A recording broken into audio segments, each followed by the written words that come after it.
Não tem lugar para você no nosso ano novo, mãe. Vai passar sozinha mesmo. Meu filho disse sem olhar na minha cara. Não disse nada, mas peguei meu celular e fiz uma ligação rápida.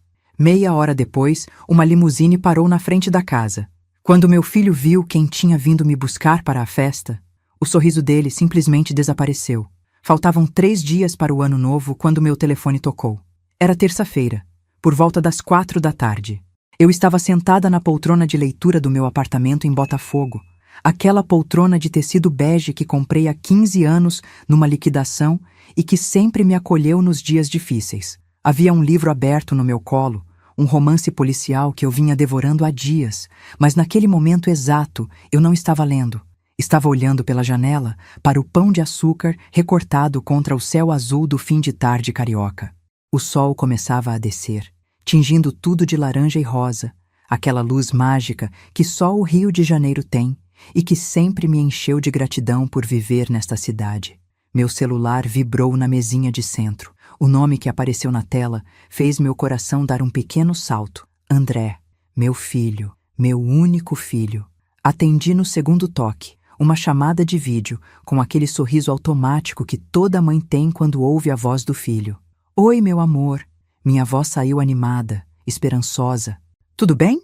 Houve uma pausa do outro lado. Uma pausa breve, mas que durou tempo suficiente para eu sentir algo estranho no ar. Aquele tipo de silêncio que antecede más notícias. Meu sorriso começou a fraquejar. Oi, mãe. A voz dele estava estranha, formal, distante. Preciso falar com a senhora sobre uma coisa. A senhora.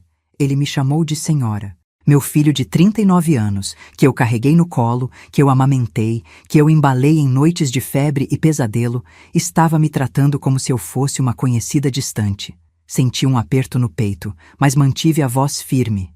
Claro, filho. Pode falar. Ouvi ele respirar fundo do outro lado da linha. Percebi um barulho de fundo. Vozes abafadas, o som de algo sendo arrastado, talvez móveis sendo reorganizados. Depois, a voz dele voltou, ainda mais tensa. É sobre a ceia de Ano Novo aqui em casa, mãe. Meu coração acelerou. Finalmente. Eu vinha esperando esse telefonema havia semanas, desde o início de dezembro, quando a Jéssica, minha nora, havia mencionado de passagem que fariam uma ceia especial esse ano. Eu imaginei que André estava ligando para confirmar o horário, para perguntar se eu poderia chegar mais cedo para ajudar na cozinha, ou para combinar se eu levaria a minha farofa tradicional, aquela que todo mundo sempre elogiava nos natais anteriores. Que bom que você ligou! Eu estava justamente pensando no que vou levar. Sabe que a Clara me pediu aquele pudim de leite condensado que ela ama? Pensei em fazer 2, um para a ceia e outro para ela levar para casa no dia seguinte e... Mãe! Ele me cortou. A voz dele estava mais seca agora, impaciente. Deixa eu terminar. O tom me fez calar na hora. Senti minha mão apertar o telefone com mais força. Meu estômago começou a revirar. A Jéssica organizou uma coisa mais... seleta esse ano, entende? Ele falou rápido, como quem quer despejar as palavras de uma vez e se livrar delas. Vai ter gente importante, sabe? Clientes dela, amigos influentes, pessoal da academia, empresários. Gente que pode ajudar ela a expandir os negócios. Então a gente achou melhor. Ele parou. Engoliu seco. Eu ouvi o som da saliva descendo pela garganta dele através do telefone. A gente achou melhor você não vir esse ano. O mundo parou. Juro que senti o chão desaparecer debaixo dos meus pés. Minha visão ficou turva por um segundo. As palavras flutuaram no ar ao meu redor, pesadas como chumbo, afiadas como estilhaços de vidro. Você não vir. Você não vir. Você não vir. Como assim, filho? Minha voz saiu baixa, trêmula. Eu mesma mal consegui reconhecê-la. Mãe, não leva a mal, tá bom? Mas é que... Ele respirou fundo de novo. Eu podia imaginá-lo passando a mão pelo cabelo, aquele gesto nervoso que ele tinha desde criança. É que não tem lugar para a senhora no nosso ano novo esse ano. A Jéssica montou a mesa para um número exato de pessoas. Tudo certinho, decoração temática, aquelas coisas. E a senhora sabe como é, né? A casa não é tão grande assim. Não tem lugar para mim. Meu filho acabara de dizer que não tinha lugar para mim na festa de Ano Novo da própria família. Senti uma onda de calor subir do meu peito até o rosto. Não era raiva. Ainda não. Era choque puro. Descrença. Como se alguém tivesse acabado de me dizer que o céu era verde e a grama era azul. Simplesmente não fazia sentido. André, tentei argumentar, tentei encontrar lógica naquilo. Mas filho, eu sou sua mãe. Eu sempre passei o ano novo com vocês. Desde que você se casou, desde que a Clara nasceu, como assim não tem lugar para mim? Mãe, pelo amor de Deus, não dificulta. A voz dele ficou impaciente agora, irritada, como se eu estivesse sendo irracional, como se eu estivesse criando um problema do nada. A senhora vai passar sozinha mesmo. Vai ser mais tranquilo para a senhora. Pede uma comida, assiste a uns programas de TV. A senhora não gosta dessas coisas de festa, de aglomeração, de barulho. Vai ser melhor assim. Vai ser melhor assim. Ele estava decidindo por mim o que era melhor para mim. Foi nesse momento que eu vi, através da tela do celular. Ao fundo, na sala da casa dele, estava a Jéssica. Ela usava um vestido dourado, justo, decotado, daqueles que ela comprava em lojas caras do shopping e parcelava em 10 vezes no cartão. O cabelo estava preso num coque alto, brincos enormes balançando nas orelhas. Ela estava arrumando taças de cristal sobre a mesa de jantar. Aquelas taças altas e delicadas que eu sabia muito bem que eram alugadas, porque eu mesma tinha visto o anúncio da empresa de aluguel de utensílios finos quando visitei a casa deles mês passado, e a caixa ainda estava no canto da cozinha. Jéssica olhou para a tela do celular. Nossos olhos se encontraram por uma fração de segundo. E então ela sorriu. Não foi um sorriso de simpatia. Não foi um sorriso de constrangimento. Foi um sorriso de vitória.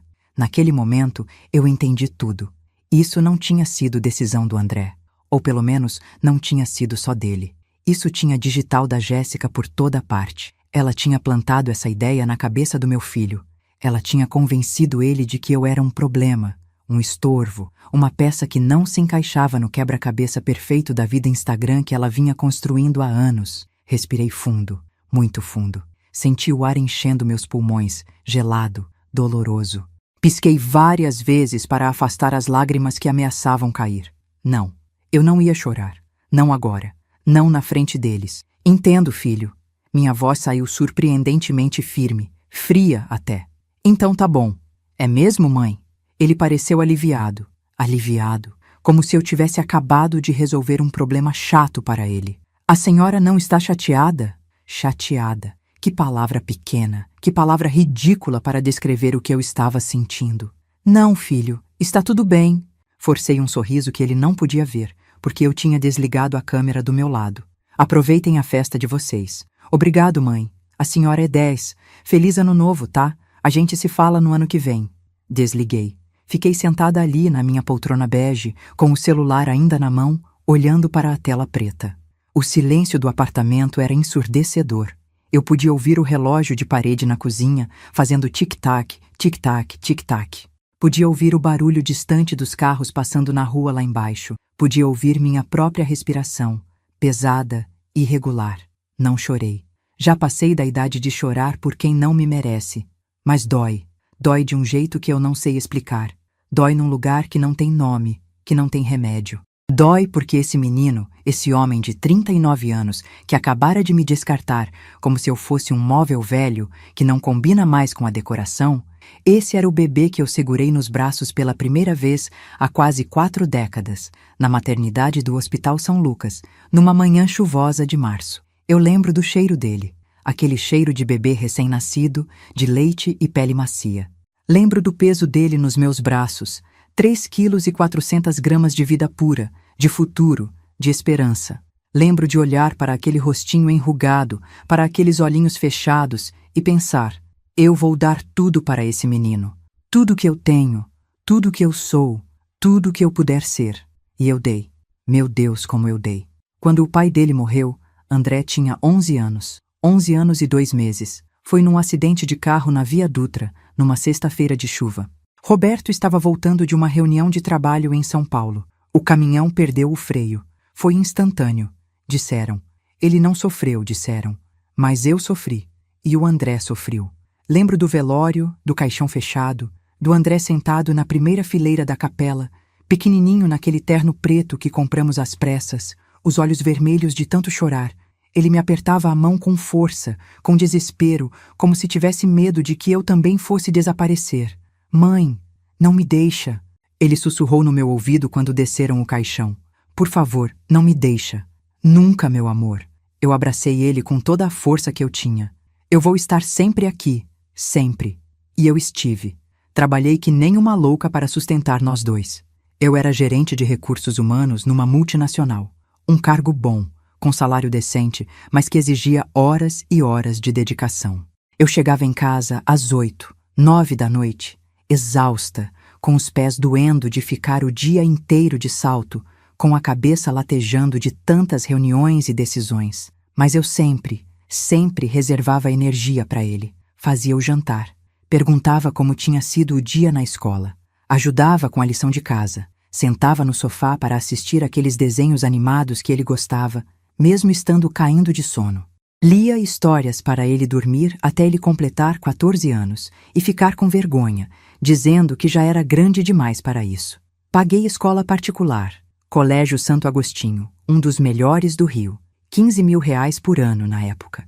Eu parcelava no cartão, fazia malabarismo com as contas, mas ele nunca ficou sabendo das dificuldades. Nunca soube das noites em que eu sentava na mesa da cozinha, calculadora na mão, decidindo qual conta pagar primeiro, qual podia atrasar mais alguns dias. Paguei curso de inglês, cultura inglesa, 3 vezes por semana, R$ 2.500 por semestre. Paguei natação, porque ele queria entrar para o time de polo aquático do colégio. Paguei as viagens de estudo, aquelas excursões caríssimas que a escola organizava para Brasília, para o Pantanal, para não sei mais onde. Quando ele tinha 17 anos, conseguiu uma vaga para intercâmbio em Dublin, na Irlanda. 6 meses. 28 mil reais. Tudo incluído. Eu não tinha esse dinheiro. Simples assim. Não tinha. Então eu peguei um empréstimo. Assinei aqueles papéis no banco, com a mão tremendo, vendo a taxa de juros absurda que eu ia ter que pagar pelos próximos 3 anos. Mas valeu a pena, eu pensei. Valeu a pena ver o sorriso dele quando eu dei a notícia. Valeu a pena receber aquelas fotos dele na frente do Trinity College, feliz, radiante, vivendo experiências que eu nunca tive. Quando ele voltou, estava na hora de pensar em faculdade. Ele queria administração. PUC Rio. Particular, caríssima. 4 mil reais por mês, na época. Mas eu paguei. Engoli a seco e paguei cada mensalidade, cada xerox, cada livro. Dei entrada no primeiro carro dele. Um Gol Zero, vermelho, ano 2007. 15 mil reais de entrada que eu tirei das minhas economias, do dinheiro que eu vinha juntando para reformar o apartamento, para trocar aquele sofá velho da sala, para fazer aquela viagem que eu sonhava há anos. Mas tudo bem. Filho vem primeiro, né? Filho é prioridade. Quando ele conheceu a Jéssica, eu fiquei feliz. Ele estava com 28 anos. Ela com 24. Bonita, comunicativa, cheia de planos. Personal trainer, dizia ela. Empreendedora. Eu queria acreditar que ela era boa para o meu filho. O casamento foi em 2015. Jéssica queria uma festa grande. É o dia mais importante da minha vida, sogra. Ela disse com aqueles olhos brilhando de ambição. Eu sempre sonhei com um casamento de princesa. 200 convidados. Buffet no Jardim Botânico. Decoração com flores importadas. Vestido de noiva comprado em São Paulo. A conta final foi de 85 mil reais. André me pediu ajuda. Mãe, eu não consigo pagar tudo isso sozinho.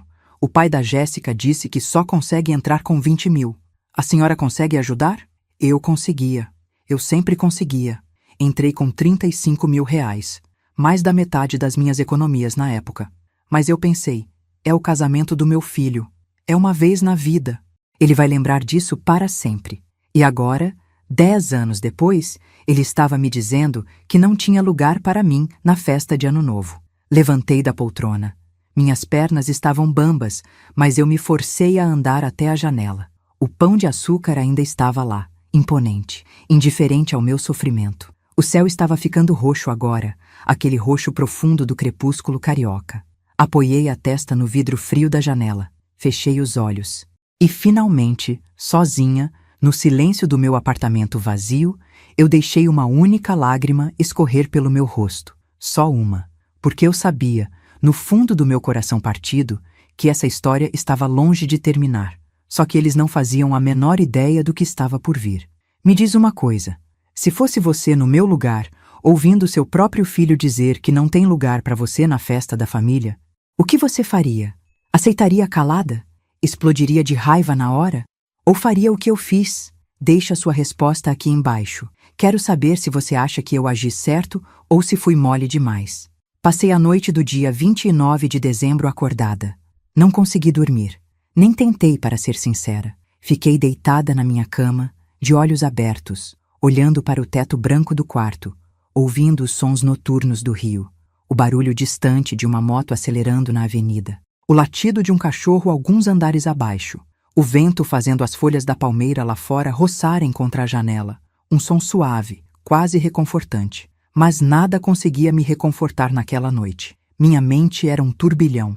As palavras do André ecoavam na minha cabeça, repetidamente, como um disco arranhado que não para de tocar a mesma parte defeituosa. Não tem lugar para a senhora no nosso ano novo. Não tem lugar. Não tem lugar. Não tem lugar. Revirei para o lado direito, depois para o esquerdo. Nada ajudava. Meu coração estava acelerado, batendo forte demais dentro do peito, como se quisesse escapar da minha caixa torácica. Sentia as mãos suadas, a boca seca, aquela angústia pesada no estômago, como se eu tivesse engolido uma pedra.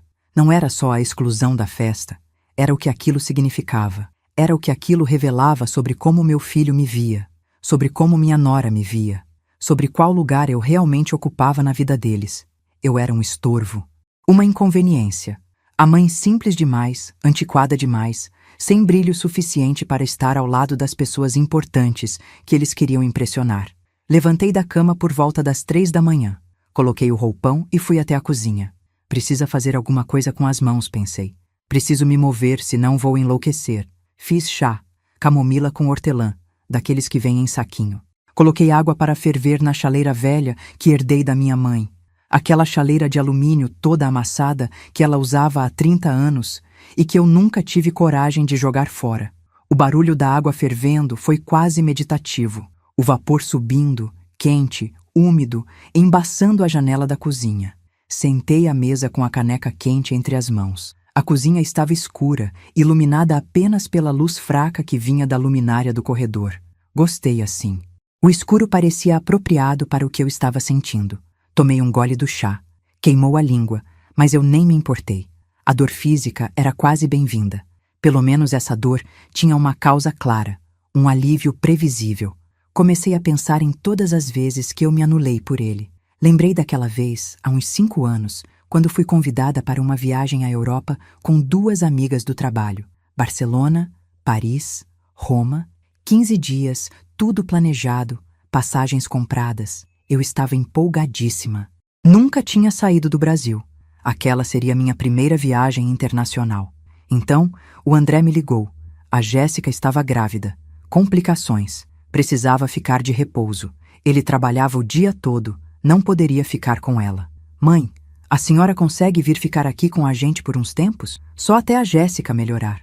Cancelei a viagem. Perdi R$ 2.000 de multa das passagens que não eram reembolsáveis. Fiquei 3 meses na casa deles, cuidando da Jéssica, fazendo comida, limpando, lavando roupa.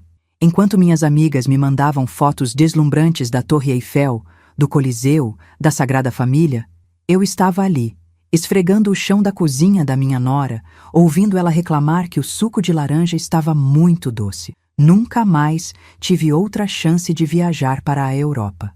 As amigas foram transferidas para outras cidades, perdemos contato. A vida seguiu. Ou aquela outra vez, há 2 anos, quando eu finalmente tinha juntado dinheiro suficiente para reformar o banheiro do meu apartamento. O box estava quebrado, os azulejos rachados, o cano vazando. Eu tinha orçamento pronto, pedreiro contratado, data marcada. André me ligou. Precisava de dinheiro emprestado, urgente. A academia da Jéssica estava com dificuldades financeiras. Precisavam pagar fornecedores ou perderiam contratos importantes. Mãe, são só R$ 18.000. A gente devolve em 6 meses, prometo. Transferi o dinheiro no mesmo dia. Usei o banheiro quebrado por mais 2 anos. Tomava banho com água espalhando pelo chão inteiro. Esfregava o chão depois com pano para secar. Nunca reclamei com eles. Nunca cobrei o dinheiro de volta. E sabe quando eles me devolveram? Nunca. Até hoje. Nunca. Tomei mais um gole do chá. Estava morno agora, sem gosto. Joguei o resto na pia. Fiquei ali parada, em pé na frente da pia, olhando para o ralo. Pensei em quantas coisas eu tinha jogado fora na minha vida. Quantos sonhos escoaram por esse ralo, junto com água de chá desperdiçada, junto com lágrimas que eu escondi, junto com palavras não ditas. Porque eu sempre engoli tudo. Sempre fingi que estava tudo bem. Sempre sorri e disse: "Não se preocupa, filho, eu resolvo." Sempre coloquei as necessidades dele acima das minhas. Sempre, sempre, sempre. E para quê? Para ser descartada como lixo na véspera de Ano Novo. Senti a raiva começando a subir. Uma raiva quente, visceral, que começou no estômago e foi subindo, subindo, até chegar na garganta. Apertei as mãos na borda da pia, os nós dos dedos ficando brancos de tanta força. Não era só raiva do André. Não era só raiva da Jéssica. Era raiva de mim mesma. Por ter deixado, por ter permitido, por ter me tornado invisível aos poucos, tão lentamente que nem percebi quando deixei de ser uma pessoa para me tornar apenas uma função. A mãe banco, a mãe empregada, a mãe salva-vidas emocional e financeiro. Quando foi que eu deixei de ser Beatriz da Rocha, a mulher que comandava equipes de 50 pessoas em multinacionais, que negociava contratos milionários, que dava palestras em conferências nacionais? Quando foi que eu virei só a mãe do André? Voltei para o quarto. Eram 4:30 da manhã. O céu começava a clarear lá fora, aquela claridade cinzenta que antecede o amanhecer. Deitei de novo na cama. Puxei o cobertor até o queixo, mesmo sem estar com frio. E foi aí, naquele momento de escuridão da alma, que as lágrimas finalmente vieram. Chorei. Chorei como não chorava há anos. Chorei alto, sem me importar se os vizinhos iam ouvir. Chorei com soluços que sacudiam meu corpo inteiro, que doíam nas costelas. Chorei até não ter mais lágrimas, até a garganta ficar arranhada, até os olhos arderem. Não chorei pelo dinheiro que gastei. Não chorei pelas viagens que não fiz, pelas reformas que não aconteceram. Chorei pela perda de algo muito mais precioso. A ilusão de que meu filho me amava, da mesma forma que eu o amava. Porque eu percebi, naquela madrugada horrível, uma verdade que eu vinha evitando há anos. O amor entre nós era assimétrico, desigual. Eu daria minha vida por ele sem pensar 2 vezes. Ele não era capaz nem de me incluir numa ceia de Ano Novo. Adormeci de exaustão quando o sol já estava nascendo. Um sono pesado, sem sonhos, vazio. Acordei por volta do meio-dia do dia 30. A cabeça latejava, os olhos estavam inchados, ardendo. Levantei devagar, o corpo todo dolorido como se eu tivesse apanhado. Fui até o banheiro. Olhei para o espelho. O que vi me assustou. Meu rosto estava irreconhecível. Olhos vermelhos, pálpebras inchadas, olheiras profundas, a pele opaca, sem vida, os lábios rachados, o cabelo desgrenhado. Eu parecia ter envelhecido 10 anos numa noite. "É isso que você virou, Beatriz?" Falei em voz alta para meu reflexo. "É isso que você vai ser pelo resto da vida? Uma velha descartável?" Meu reflexo não respondeu, claro. Apenas me encarou com aqueles olhos cansados, derrotados. Voltei para a cama. Não tinha energia para mais nada. Fiquei lá, deitada, olhando para o teto, pensando em absolutamente nada e absolutamente tudo ao mesmo tempo. O telefone tocou por volta das 4 da tarde. Nem olhei quem era. Deixei tocar até ir para a caixa postal. Tocou de novo 5 minutos depois. De novo. E de novo. Finalmente, peguei. Era a Clara, minha neta. "Vovó?" A vozinha dela, fina e preocupada, atravessou meu peito como uma faca. "Vovó, você está bem?" Tentei firmar a voz. "Estou sim, meu amor." "Por que a pergunta?" "Porque..." Ela hesitou. Ouvi um barulho de porta fechando do lado dela, como se ela estivesse se escondendo para falar comigo. "Porque eu ouvi a mamãe falando com o papai que você não vem mais aqui no Ano Novo. É verdade, vovó?" Engoli em seco. "É verdade, meu amor." "Mas por quê?" A voz dela falhou. "Eu queria que você viesse. Não é justo. Não é justo a mamãe convidar um monte de gente que eu nem conheço e não deixar você vir." Senti meu coração apertar. Minha netinha. Minha Clara linda, de 11 anos. A única pessoa naquela casa que ainda me enxergava como gente. "Está tudo bem, meu amor. A vovó vai passar o Ano Novo de um jeito diferente esse ano. Mas vai ser muito bom. Você vai ver. Promete que você não está triste? Ela sussurrou. Fechei os olhos. A mentira queimou na minha língua. Prometo. Conversamos mais alguns minutos. Ela me contou sobre os planos para a festa, sobre o vestido novo que a mãe tinha comprado para ela, sobre os fogos que iriam soltar na praia. Eu fingi interesse, fingi alegria. Quando desliguei, o silêncio do apartamento voltou a me engolir. Fiquei o resto da tarde e a noite inteira ali, na cama. Não comi nada. Não tive fome. Apenas fiquei deitada, flutuando naquele espaço estranho entre a vigília e o sono, entre a raiva e a tristeza, entre o desejo de gritar e o desejo de simplesmente desaparecer. E foi nesse fundo do poço, nesse momento de escuridão total, que algo começou a mudar dentro de mim. Não foi súbito, não foi dramático. Foi como uma brasa que começa a brilhar no meio das cinzas, pequena, fraca, mas teimosa. Era dia 30 de dezembro, 6 da manhã, quando levantei da cama pela segunda vez. Dessa vez, foi diferente. Fui até o banheiro. Olhei de novo para o espelho. Dessa vez, olhei direito. Olhei com atenção. Vi as rugas ao redor dos olhos, as marcas de expressão ao redor da boca, os fios brancos no cabelo, as manchas da idade nas mãos. Mas também vi outra coisa. Vi uma mulher que sobreviveu a uma viuvez prematura. Vi uma mulher que criou um filho sozinha, que trabalhou 40 anos, que construiu uma carreira, que conquistou respeito profissional. Vi uma mulher que sempre foi discreta, não por falta de recursos, mas por escolha, por saber que verdadeiro valor não precisa de holofotes. Você não é descartável, Beatriz, eu disse para meu reflexo. Dessa vez, minha voz estava firme. Você é valiosa, e se eles não conseguem ver isso, o problema é deles, não seu. Tomei banho. Um banho demorado, quente, cuidadoso. Lavei o cabelo. Passei hidratante no corpo inteiro. Vesti uma roupa limpa, confortável. Fui até a cozinha. Fiz café fresco. Aquele cheiro maravilhoso de café coado encheu o apartamento. Torrei 2 fatias de pão. Passei manteiga. Comi devagar, saboreando. A comida tinha gosto de novo. E foi aí, naquele momento simples de um café da manhã solitário num apartamento em Botafogo, que eu tomei uma decisão. Eu não ia passar o ano novo chorando. Não ia passar escondida, envergonhada, me sentindo descartável. Eu ia me reconstruir. E então, quando estivesse inteira de novo, forte de novo, eu ia mostrar para eles quem eu realmente era. Mas para isso, eu precisaria de ajuda. E foi exatamente nesse momento que meu telefone tocou. O nome na tela do celular me fez parar com a xícara de café a meio caminho da boca.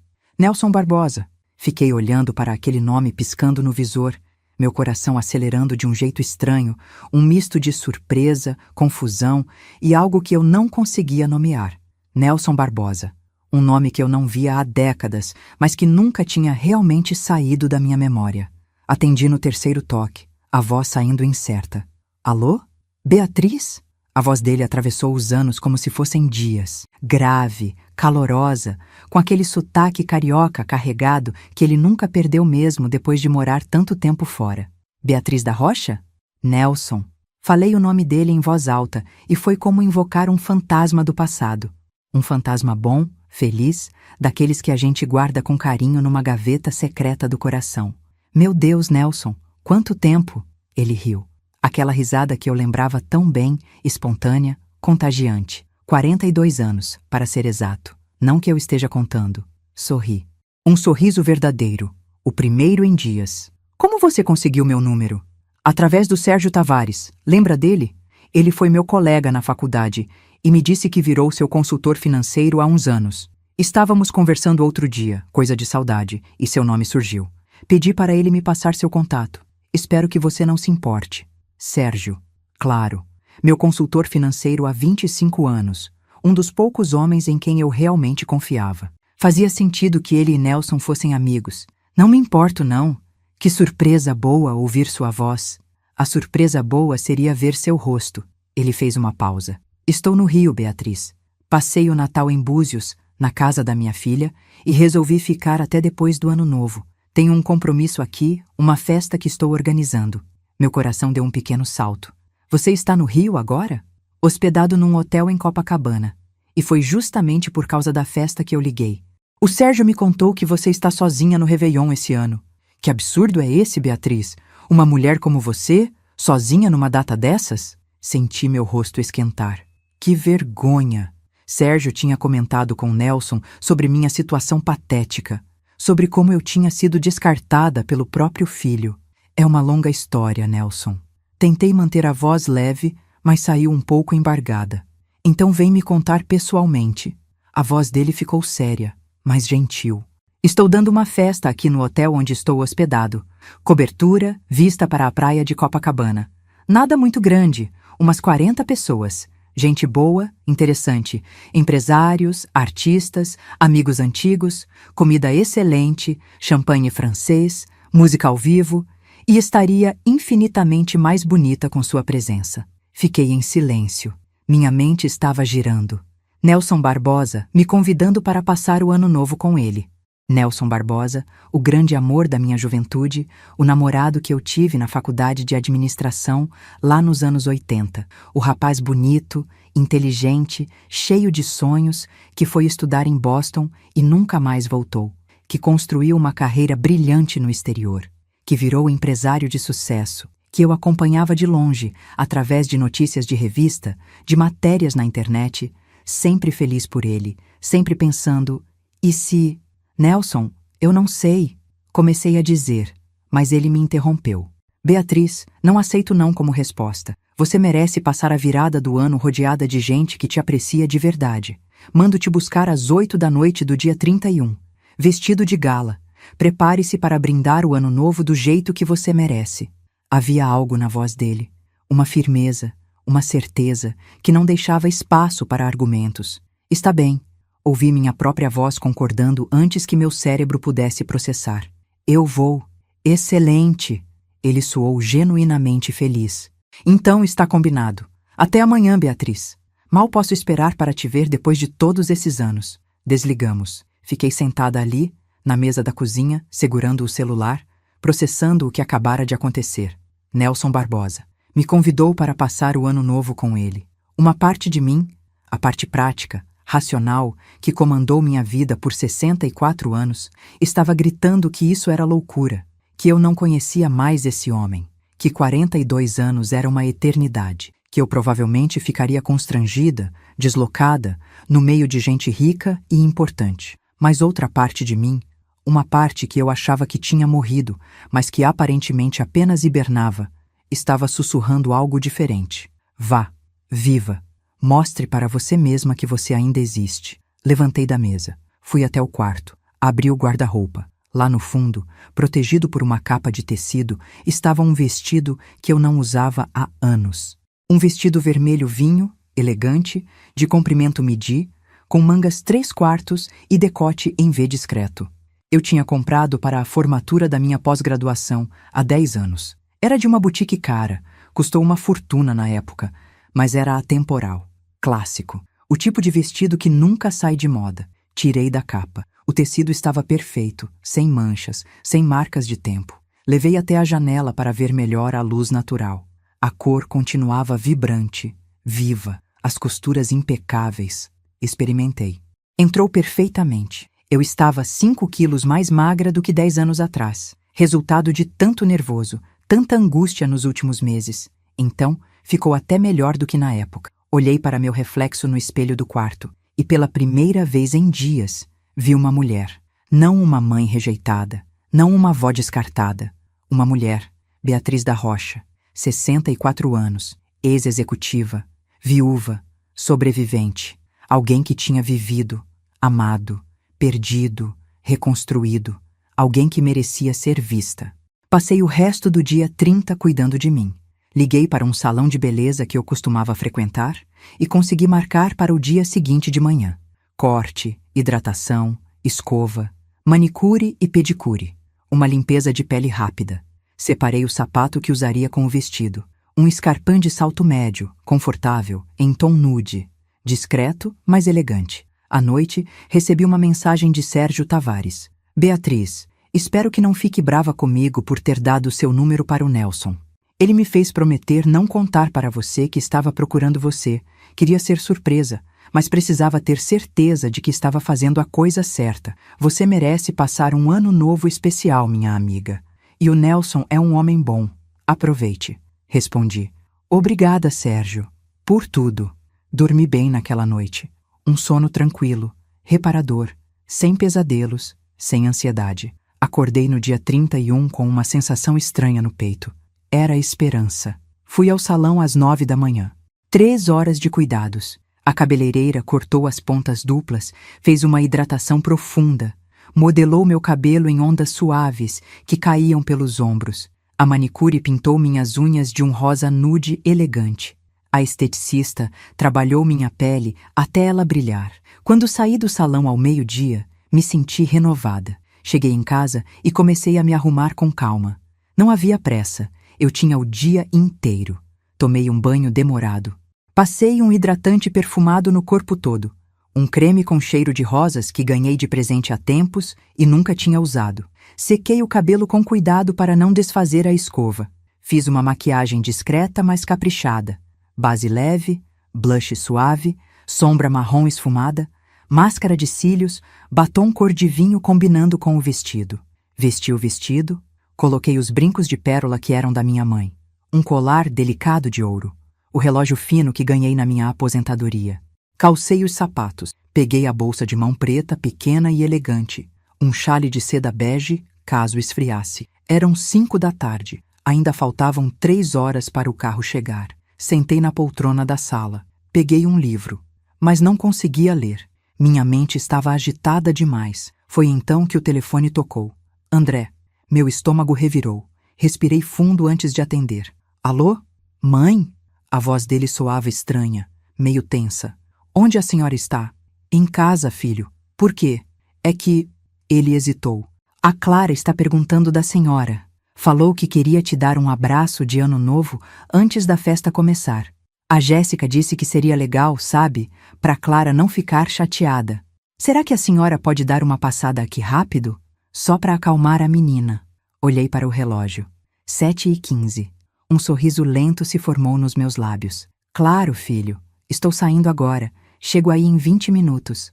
Obrigado, mãe. A senhora é sempre tão compreensiva. Desliguei. Me olhei no espelho uma última vez. Ajeitei uma mecha de cabelo. Passei um pouco mais de batom. E então, saí do apartamento. Peguei um táxi na rua. Passei o endereço da casa do André. O motorista, um senhor de uns 60 anos, me olhou pelo retrovisor.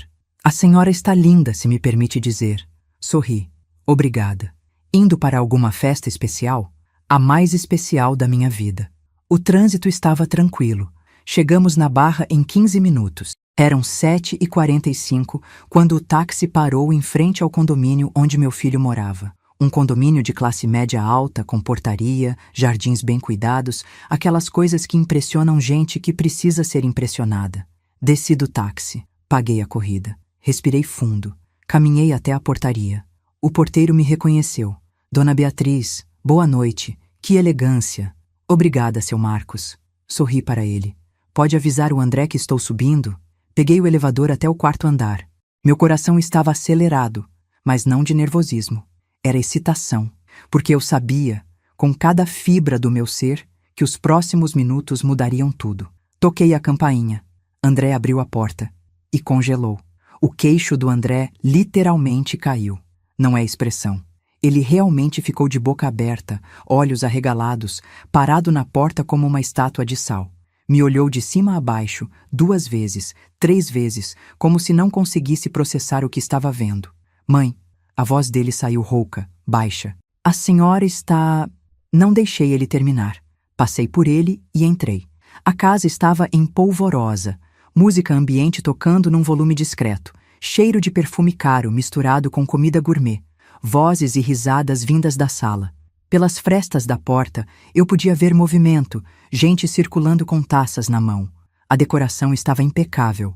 Balões dourados e prateados nos cantos. Uma mesa de jantar enorme montada com toalha branca. Louça fina, taças de cristal reluzentes refletindo a luz dos lustres. Arranjos de flores brancas e douradas em vasos altos. Velas aromáticas espalhadas. Tudo alugado, eu sabia. Reconheci até a louça.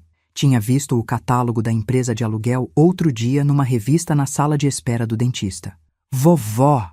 A voz aguda da Clara me tirou do transe. Ela veio correndo do corredor, um vestido rosa de princesa, laço enorme no cabelo. Jogou-se nos meus braços. Você veio e está linda demais! Abracei minha neta, sentindo o cheiro de shampoo de morango no cabelo dela. Oi, meu amor. Eu prometi que viria te dar um abraço, não prometi? Foi nesse momento que Jéssica apareceu. Ela estava vindo da cozinha, uma bandeja de canapés na mão, quando me viu. Parou no meio do caminho. A bandeja quase caiu das mãos dela. Jéssica usava um vestido tomara que caia dourado, todo brilhante, com uma fenda lateral exagerada. Salto altíssimo, quase 15 centímetros. Colar de strass chamativo. Brincos enormes balançando. Cabelo escovado e preso num rabo de cavalo alto cheio de spray. Ela estava bonita, não vou mentir, mas estava gritante. Era aquela beleza que tenta muito, que quer atenção, que precisa ser validada. Nossos olhos se encontraram. Eu vi o momento exato em que ela percebeu. Percebeu que eu estava elegante. Elegante de verdade. Não tentando ser, sendo. Sogra. Ela colocou a bandeja numa mesa lateral, forçou um sorriso que não chegou nem perto dos olhos. Nossa, a senhora está diferente. Obrigada, Jéssica. Minha voz saiu calma, educada. Você também está muito bonita. Ela não era boba. Captou o tom. Neutro, distante. Não era um elogio de verdade. Era um protocolo social. Mas olha, ela deu uma risadinha nervosa, olhou para o relógio de pulso dourado, enorme, também berrante. A festa já começou, né? Os convidados já estão aí. Não dá para ficar muito tempo, porque... Foi quando o interfone tocou. Um toque longo, alto, cortando a música ambiente. André, que ainda estava parado perto da porta de entrada, pareceu sair do transe. Olhou para o interfone na parede, confuso. Quem será? Já chegou todo mundo. Ele apertou o botão. Alô? A voz do porteiro seu Marcos veio clara, alta, pelo viva voz. E ele soava impressionado. Senhor André, tem uma limusine aqui na portaria.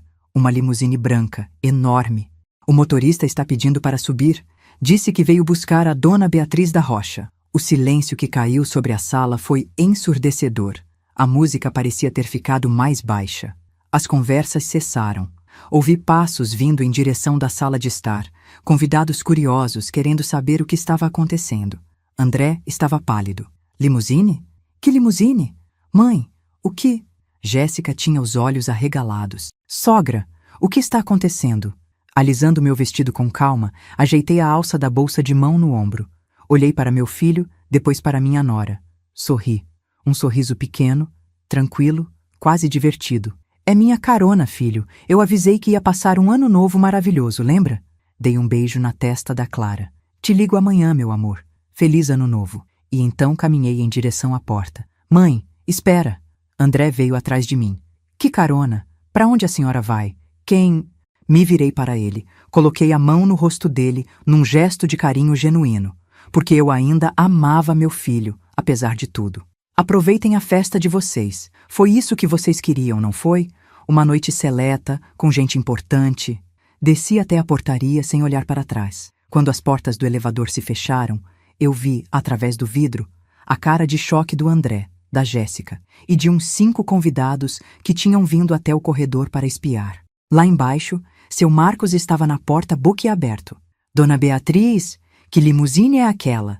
Nunca vi uma assim no condomínio. Olhei pela porta de vidro. A limusine era realmente espetacular.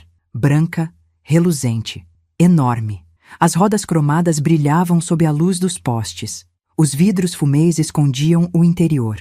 Na frente, em pé ao lado da porta traseira, um motorista de uniforme completo, terno preto, gravata, luvas brancas, cap, esperava em posição de sentido. Caminhei até lá. Meus saltos faziam um som firme no chão de pedra portuguesa da calçada. O motorista abriu a porta para mim com uma reverência. Boa noite, dona Beatriz. É uma honra. Antes de entrar, olhei para cima. Todas as janelas do quarto andar estavam cheias de gente. Caras espremidas contra o vidro. André, Jéssica e pelo menos 10 convidados olhando para baixo com expressões que variavam entre choque, inveja e confusão total.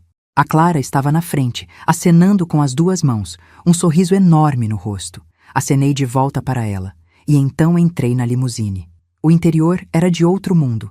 Bancos de couro creme, macios como manteiga. Luzes LED suaves no teto criando uma atmosfera intimista. Uma pequena geladeira embutida num dos lados, e sobre o banco ao meu lado, uma garrafa de champanhe em um balde de gelo prateado. Ao lado da garrafa, um bilhete manuscrito em papel fino e elegante. Para a mulher mais linda do Réveillon. Mal posso esperar para brindar contigo à meia-noite. Nelson.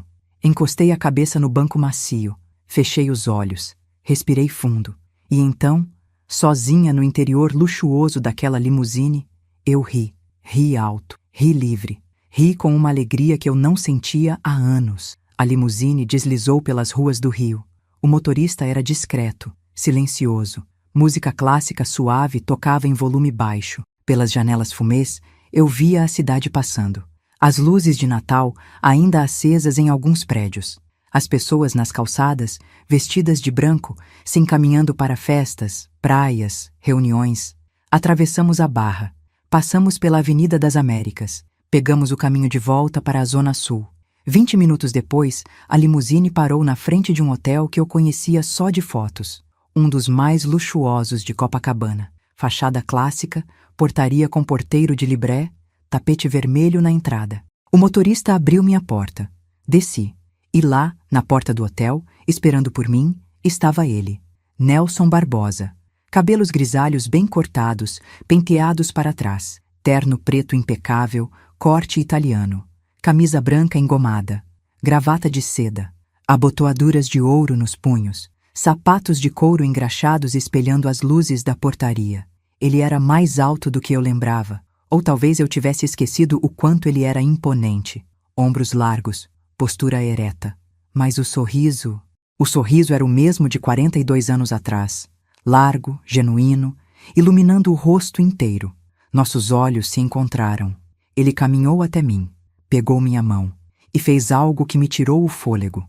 Beijou o dorso da minha mão, devagar, olhando nos meus olhos. Beatriz. A voz dele estava carregada de emoção. 42 anos, e você continua tirando meu fôlego. Senti meu rosto esquentar. Nelson. Não. Ele sorriu. Não diga nada agora. A noite está só começando. Vem. Ofereceu o braço. Segurei. Entramos no hotel. O saguão era deslumbrante. Mármore por todo lado, lustres de cristal pendendo do teto alto, funcionários uniformizados cumprimentando com reverências, música de piano ao vivo vindo de algum lugar. Pegamos o elevador. Nelson apertou o botão da cobertura. Espero que você goste de alturas. Ele sorriu de lado. Quando as portas do elevador se abriram, eu entendi o que ele quis dizer. A cobertura era inteiramente envidraçada. Paredes de vidro do chão ao teto, oferecendo uma vista de 360 graus do Rio de Janeiro.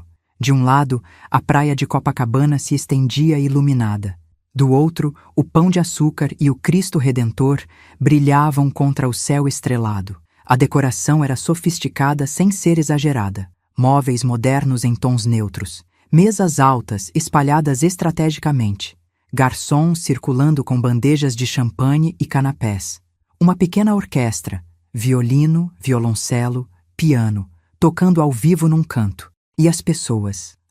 As pessoas. Reconheci rostos. Rostos de revista, de jornal, de televisão. Empresários que eu tinha visto em entrevistas. Uma atriz famosa conversando com um juiz conhecido. Um cantor que eu adorava. Um escritor best-seller. Mas ninguém estava ostentando. Todos conversavam tranquilamente, riam, apreciavam a vista. Tinha uma atmosfera de pertencimento, de gente que não precisava provar nada para ninguém. Vem, quero te apresentar alguns amigos. Nelson me guiou pela sala. Passamos a próxima hora assim. Conversas fascinantes. Gente interessante de verdade. Não gente se achando interessante. A diferença era gritante. Um empresário do ramo hoteleiro me contou sobre seus projetos de turismo sustentável na Amazônia. Uma médica pesquisadora me falou sobre os avanços em tratamento de Alzheimer. O escritor me presenteou com uma cópia autografada do último livro dele. E Nelson? Nelson ficou ao meu lado o tempo todo. A mão dele no meu braço, nas minhas costas, me guiando, me apresentando, sorrindo orgulhoso toda vez que alguém me elogiava. Esta é Beatriz da Rocha, ele dizia, a mulher mais inteligente que conheci na faculdade, ex-executiva brilhante de RH, e a única que escapou das minhas mãos 42 anos atrás. As pessoas riam. Eu corava. Por volta das 11, Nelson me levou para a varanda. Estava vazia naquele momento, todos dentro aproveitando a música e a comida. O vento batia suave. O som das ondas chegava até ali de cima. As luzes da cidade piscavam como vagalumes gigantes. Obrigada, eu disse olhando para ele, por me salvar dessa noite. Nelson pegou minhas mãos. Olhou bem nos meus olhos. Beatriz, eu não te salvei de nada. Você não precisa ser salva. Você só precisava lembrar quem você é. Senti lágrimas picarem meus olhos. Eu tinha esquecido. Eu sei. Ele apertou minhas mãos. Eu sei como é ficar invisível. Como é se anular pelos outros. Passei por isso também no meu primeiro casamento. Minha ex-mulher queria que eu fosse um acessório da vida perfeita dela. Quando decidi ser eu mesmo de novo, perdemos tudo. Mas ganhei a mim mesmo de volta. Olhamos para o horizonte em silêncio por alguns minutos. Então ele sorriu. Sabe o que eu pensei quando te vi descendo daquela limusine? O quê? Pensei. Aí está ela, a única mulher que conheci que é mais bonita por dentro do que por fora. E olha que você está deslumbrante por fora hoje. Eu ri através das lágrimas. Adulador. Realista. Ficamos ali até quase meia-noite, conversando, lembrando da faculdade, das noites estudando juntos na biblioteca, dos planos impossíveis que fazíamos, de como a vida nos levou para caminhos diferentes. Eu me casei pensando em você, confessei. Roberto era um bom homem, mas não era você. Eu também, ele disse baixo. Nenhuma foi você, Beatriz. A orquestra parou de tocar lá dentro. Um silêncio se fez. E então, a voz de um dos músicos ecoou. Faltam 2 minutos para a meia-noite. Nelson me puxou de volta para dentro. A varanda começou a encher de gente, todos com taças na mão. O champanhe sendo distribuído rapidamente. Nelson pegou 2 taças, me entregou uma. 10. Todos começaram a contar. 9, 8. Beatriz. Nelson olhou nos meus olhos. Um brinde, a recomeços. 7, 6, 5. A reencontros. Eu levantei minha taça. 4, 3, 2. A você, ele sussurrou, que nunca deixou de ser rainha, mesmo quando ninguém te tratou como tal. 1. Brindamos. Os fogos de Copacabana explodiram no céu. Vermelho, dourado, prata, verde, roxo. O céu inteiro em chamas de luz e cor. A cidade inteira celebrando. E ali, naquela varanda, com uma taça de champanhe na mão e o homem do meu passado ao meu lado, eu finalmente me senti viva de novo. Meu celular vibrou no bolso da minha bolsa. Não olhei. Porque pela primeira vez em anos, eu estava vivendo o presente. Não o passado de mágoas, não o futuro de expectativas. O agora. E o agora estava perfeito. O celular não parou de vibrar a noite inteira. Eu senti. Vibração após vibração, dentro da minha bolsa de mão, enquanto eu dançava com Nelson, enquanto conversava com pessoas fascinantes, enquanto brindava o ano novo tantas vezes que perdi a conta. Mas não olhei. Nenhuma vez. A festa só terminou por volta das 4 da manhã. As pessoas foram saindo aos poucos, cada uma com abraços calorosos, cartões de visita trocados, promessas de almoços e jantares futuros. Nelson acompanhou cada convidado até o elevador, sempre gentil, sempre atencioso. Quando o último saiu, ele voltou para a varanda onde eu estava, olhando o mar. O sol começava a clarear no horizonte, tingindo tudo de rosa e laranja. Cansada? Ele perguntou, ficando ao meu lado. Exausta, feliz, exaustamente feliz. Ele riu. Quer que eu te leve para casa? Olhei para ele, para aquele homem que me fez sentir vista de novo, valorizada de novo, viva de novo. Não ainda, só mais alguns minutos aqui. Quero guardar isso na memória. Ficamos ali, em silêncio confortável, vendo o rio acordar. Os primeiros raios de sol batendo nas águas de Copacabana. As gaivotas começando seus voos matinais. A cidade se espreguiçando depois da festa. Foram Nelson quem quebrou o silêncio. Você vai olhar o celular em algum momento ou vai continuar fingindo que ele não existe? Ri. Você percebeu? Impossível não perceber. Aquela bolsa vibrou umas 50 vezes. Alguém está desesperado para falar com você. Suspirei. Meu filho, com certeza. Então talvez seja a hora de ver o que ele quer. Peguei o celular. A tela acendeu. 57 mensagens não lidas. 17 chamadas perdidas. Todas do André. Algumas da Jéssica, 3 até da Clara. Abri as mensagens do André. Li em ordem cronológica. 23h47. Mãe, que limusine era aquela? 23h52. Mãe, onde a senhora está? Que festa é essa que a senhora foi? 00003. Feliz Ano Novo. Mãe, por favor responde. 00h15. Mãe, o pessoal aqui está perguntando da senhora. A Camila viu uma foto no Instagram do Nelson Barbosa e disse que parecia a senhora. Mas não pode ser, né? 00h23. Mãe, é a senhora na foto com o Nelson Barbosa? 00h35. Mãe, pelo amor de Deus, me responde. Como a senhora conhece o Nelson Barbosa? Aquele empresário dos hotéis? O cara é bilionário, mãe. 01h12. A Jéssica está surtando aqui. Ela viu várias fotos da festa. Gente famosa. E a senhora aparece em várias. Mãe, o que está acontecendo? 02h41. Mãe, preciso muito falar com a senhora. Por favor, é urgente. E assim foi. Mensagem após mensagem de desespero crescente. As mensagens da Jéssica eram ainda melhores. 00h28. Sogra, desculpa qualquer coisa que eu falei. A gente não sabia que a senhora conhecia gente importante assim. 01h05. Sogra, a senhora pode me adicionar no Instagram do Nelson Barbosa? Seria muito bom pro meu negócio. 01h53. Sogra? Mostrei algumas para o Nelson. Ele leu e balançou a cabeça rindo. Clássico. Ignoram você quando acham que você não serve para nada. Rastejam quando descobrem seu valor. É tão patético. Falei, guardando o celular de volta. É humano. Mesquinho, mas humano. Ele me olhou sério. A pergunta é, o que você vai fazer agora? Pensei por um momento. Vou para casa. Vou dormir. E amanhã, ou melhor, hoje mais tarde, quando eu acordar, eu vou responder. Nelson mandou me levar para casa na limusine. A mesma. Branca, reluzente, impossível de não ver. O motorista me deixou na porta do meu prédio em Botafogo às 5h30 da manhã. O porteiro do meu prédio, seu Antônio, quase caiu da cadeira quando me viu descendo da limusine de vestido de gala. Dona Beatriz, senhora foi numa festa? Fui sim, seu Antônio, a melhor festa da minha vida.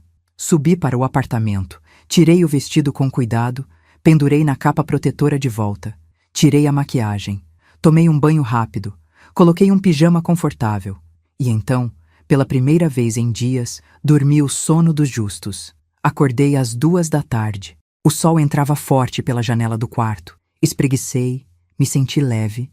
Havia uma paz dentro de mim que eu não sentia há tanto tempo que nem lembrava.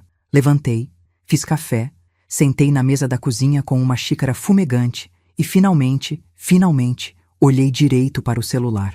93 mensagens agora. 28 chamadas perdidas. E não eram só do André e da Jéssica. Eram de pessoas que eu nem falava há anos, conhecidos distantes, parentes afastados. Até uma prima de 3º grau que eu via uma vez a cada 5 anos nas festas de família. Todas as mensagens tinham o mesmo tom. Beatriz, vi as fotos, que linda, conta tudo. Mas havia uma mensagem que me chamou a atenção. Era de Sérgio Tavares, meu consultor financeiro. Beatriz, espero que tenha aproveitado a noite. O Nelson me ligou hoje de manhã, estava radiante. Disse que fazia décadas que não se sentia tão feliz. Obrigado por dar uma chance a ele. E já que estamos falando, preciso marcar uma reunião com você essa semana. Nada urgente, mas tem alguns assuntos que precisamos revisar. Abraço, respondi. Obrigada por tudo, Sérgio. Pode ser na quinta-feira? Ele respondeu imediatamente. Perfeito. Meu escritório, 10 horas. Até lá. Então respirei fundo e liguei para o André. Ele atendeu no primeiro toque. Mãe! A voz dele saiu alta, aflita. Graças a Deus. A senhora está bem? Onde estava? Por que não respondeu? Estou bem, filho. Estava dormindo. Foi uma noite longa. Mãe, a gente precisa conversar. Pode ser hoje? Agora? Eu vou aí. Olhei para o relógio.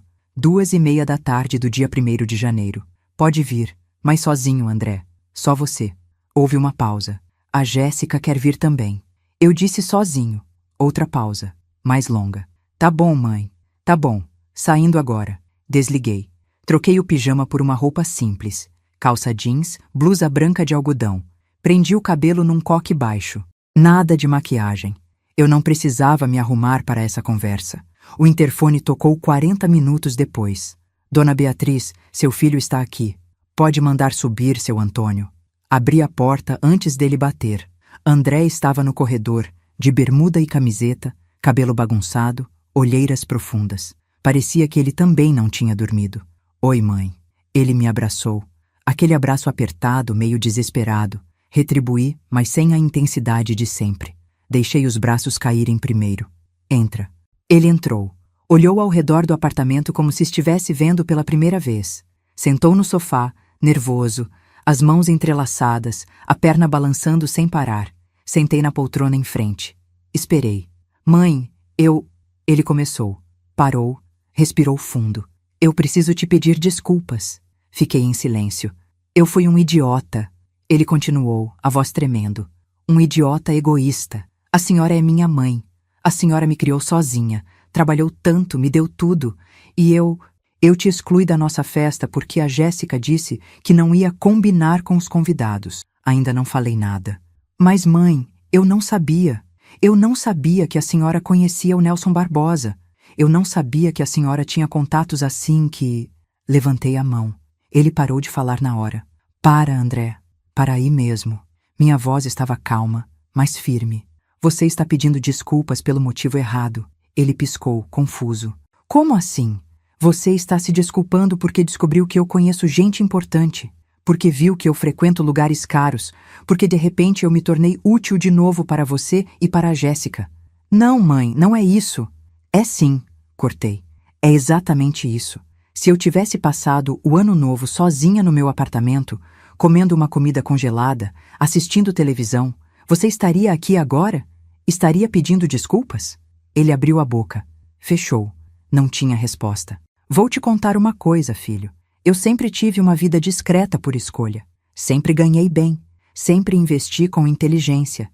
Sempre tive contatos profissionais sólidos. Nelson foi meu namorado na faculdade, muito antes de você nascer.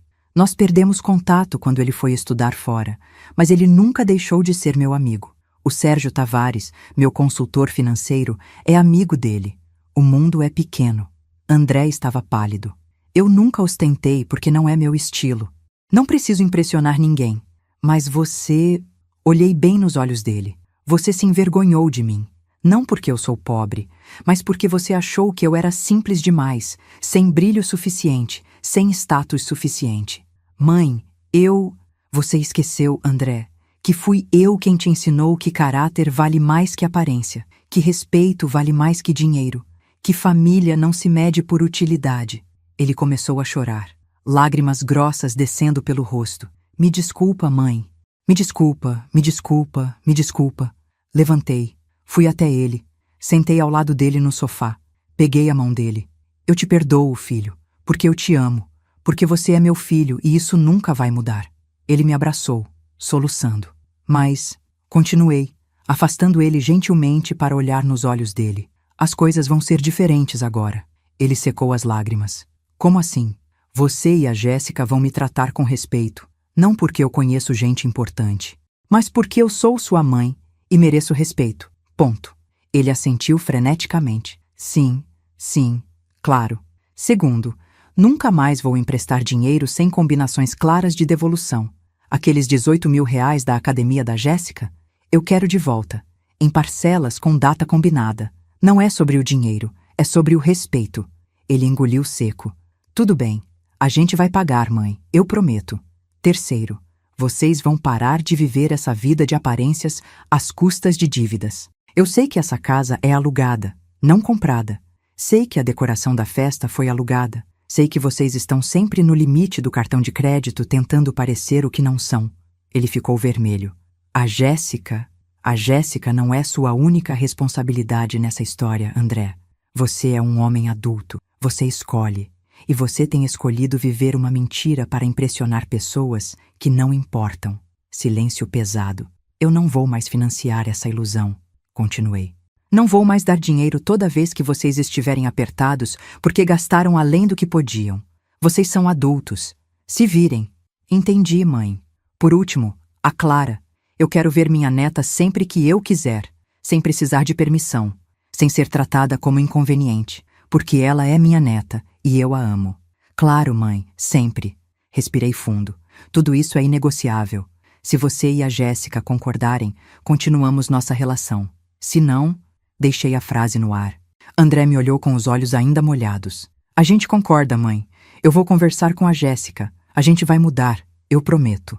Abracei meu filho de novo, dessa vez com mais carinho. Eu acredito em você, André, mas as promessas precisam virar ações. Ele ficou mais 1 hora. Conversamos, de verdade. Ele me contou sobre as pressões no trabalho, sobre como a Jéssica vivia comparando a vida deles com a de amigas nas redes sociais, sobre como ele se sentia inadequado o tempo todo. Ouvi. Aconselhei. Fui mãe, mas dessa vez com limites claros. Quando ele foi embora, me abraçou apertado na porta. Obrigado, mãe, por não desistir de mim. Eu nunca vou desistir de você, filho, mas também não vou mais me anular por você. Na quinta-feira, fui ao escritório do Sérgio. Um prédio elegante no centro, escritório no 10º andar com vista para a Baía de Guanabara. Ele me recebeu com um abraço. Senta, Beatriz. Café? Água? Café, por favor. Sentamos. Ele abriu uma pasta grossa. Então, vamos ao que interessa. Eu revisei seus investimentos. Tudo está muito bem. Suas aplicações renderam acima da média esse ano. Você tem atualmente R$2.300.000 em investimentos diversos. Assenti. Eu sabia disso. A casa em Petrópolis que você herdou da sua mãe está avaliada em R$1.800.000. O mercado está aquecido lá. Se quiser vender, é bom momento. Não quero vender. Tenho boas memórias daquela casa. Perfeito. Então mantemos. Seu apartamento aqui em Botafogo está avaliado em R$900.000. Quitado, sem dívidas. Sim, sua aposentadoria e pensão juntas te dão R$8.000 por mês. Seus investimentos rendem, em média, R$12.000 por mês. Você gasta, em média, R$4.500 por mês. Ou seja, você acumula R$15.500 por mês. Ele me olhou por cima dos óculos. Beatriz, você é uma mulher rica. Não milionária de revista Forbes, mas confortavelmente rica. Porque vive como se não fosse. Sorri. Porque dinheiro não define quem eu sou, Sérgio. Eu sei. Admiro isso. Mas ele se inclinou para a frente. Você também não precisa se privar de coisas que te fariam feliz. Eu não me privo. Não? Quando foi a última vez que você viajou? Que comprou uma roupa nova sem ser em liquidação? Que foi a um restaurante caro só porque quis? Fiquei em silêncio. Olha, eu não estou dizendo para você virar consumista, mas você trabalhou 40 anos, economizou, investiu com inteligência, criou um filho sozinha. Merece aproveitar um pouco, não acha? Talvez. E já que estamos falando nisso, ele sorriu. O Nelson me autorizou a te contar uma coisa. Ele está planejando uma viagem à França em março, 1 mês em Paris, com passeios pela Provença, pela região do Loire. Ele quer te convidar. Meu coração acelerou. França? França. Todos os custos pagos, obviamente. Ele foi bem claro nisso. Mas ele queria saber se você teria interesse antes de fazer o convite oficial. Paris. A cidade que eu tinha sonhado conhecer 5 anos atrás, e cancelei tudo pela Jéssica. Eu preciso pensar. Pensa. Mas Beatriz? Sérgio me olhou sério. Não deixa a vida passar. Você tem 64 anos, saúde, dinheiro e um homem maravilhoso interessado em você. Aproveita. Saí do escritório do Sérgio com a cabeça girando. França. Nelson. Uma vida que eu tinha deixado para trás 42 anos atrás. Será que ainda tinha tempo de recomeçar? Os dias seguintes foram uma loucura. Jéssica me ligou. Chorosa, pediu desculpas. Disse que estava arrependida. Eu fui educada, mas firme. Jéssica, você pode continuar casada com meu filho, mas comigo você perdeu o direito à intimidade. Vai me tratar com respeito porque sou a mãe dele. Só isso. Ela concordou. Não teve escolha. A Clara me visitou. Passamos uma tarde inteira juntas, fazendo biscoitos, conversando, rindo. Ela me mostrou as fotos da festa de Ano Novo. Vovó, você estava a mais bonita de todas. De longe. Beijei a testa dela. Obrigada, meu amor. E Nelson? Nelson me ligava todo dia. Conversas longas, gostosas. Ele me contava sobre os hotéis dele, sobre os projetos novos. Eu contava sobre minha vida, meu trabalho antigo, minhas memórias. Rimos, lembramos, nos conhecemos de novo. E então, numa quarta-feira à tarde, ele me convidou para jantar. Um restaurante elegante em Ipanema. Vista para o mar. Menu degustação. Vinho francês. Foi no meio da sobremesa, um soufflé de chocolate que derretia na boca, que ele pegou minha mão. Beatriz, eu tenho uma pergunta. Pode fazer. Vem comigo para Paris. Olhei nos olhos dele. Olhos que tinham visto o mundo, que tinham vivido tanto, mas que ainda brilhavam com aquela centelha de juventude quando olhavam para mim. Nelson, 1 mês. Só nós dois, conhecendo a cidade, comendo bem, conversando, rindo, sem pressão, sem compromisso, só vivendo. E se não der certo? Ele sorriu. E se der? Pensei em tudo que eu tinha vivido, nas décadas de sacrifício, nas viagens canceladas, nos sonhos adiados. Pensei no quanto eu tinha me anulado. E pensei, nunca mais. Sim, falei apertando a mão dele. Eu vou. O sorriso que iluminou o rosto dele foi a coisa mais linda que vi em muito tempo. Então começa a fazer as malas. Partimos dia 15 de março. E assim foi. Contei para o André. Ele ficou feliz por mim. Genuinamente feliz. Vi nos olhos dele. Contei para a Clara. Ela pulou de alegria. Vovó vai para Paris. Igual princesa. Comprei roupas novas. Não em liquidação. Em lojas boas, com vendedoras atenciosas. Gastei sem culpa. Marquei cabeleireiro, manicure, cuidei de mim. No dia 14 de março, véspera da viagem, o André apareceu no meu apartamento. Mãe, vim trazer uma coisa. Ele me entregou um envelope. Abri. Era um cheque. 18 mil reais. A gente vendeu o carro da Jéssica. Pegamos um mais simples, usado. Sobrou isso. Estou te devolvendo. Olhei para meu filho. Ele estava diferente, mais leve, mais honesto. Obrigada, filho. Obrigado por não desistir de mim, mãe. Abracei ele. Nunca vou desistir, mas também nunca mais vou me esquecer de mim. No dia 15 de março, Nelson me buscou às 7 da manhã. Limusine de novo, mas dessa vez ele estava dentro. Quando entrei, ele me beijou o rosto. Pronta para as aventuras? Mais do que nunca. O voo foi tranquilo. Primeira classe. Assento que virava cama. Champanhe. Comida deliciosa. Conversamos por horas. Dormimos de mãos dadas. Quando o avião pousou em Paris, olhei pela janela. A cidade luz me esperava. E pela primeira vez em décadas, eu não estava vivendo para mais ninguém. Estava vivendo para mim. Nelson me olhou. Feliz? Sorri. Um sorriso largo, livre, verdadeiro, imensamente. Se você está me ouvindo agora, talvez esteja passando por algo parecido. Talvez esteja se sentindo invisível, descartável, sem valor. Mas deixa eu te dizer uma coisa. Você vale. Você sempre valeu. E nunca é tarde para se enxergar de novo. Nunca é tarde para acender sua própria luz. Eles não definem você. Você define você. E quando você se lembra disso, tudo muda. Tudo. Se essa história tocou seu coração, compartilhe com alguém que precisa ouvir isso. Às vezes, uma história de superação é tudo que precisamos para lembrar do nosso próprio valor. Inscreva-se no canal e ative o sininho para não perder nenhuma história de dignidade reconquistada. Tem gente aqui que precisa saber que não está sozinha. E olha, a próxima história que está passando na sua tela agora, ela vai te surpreender ainda mais. Clica ali e descubra o que acontece quando a vingança vem servida gelada. Sua presença aqui importa. Até a próxima história.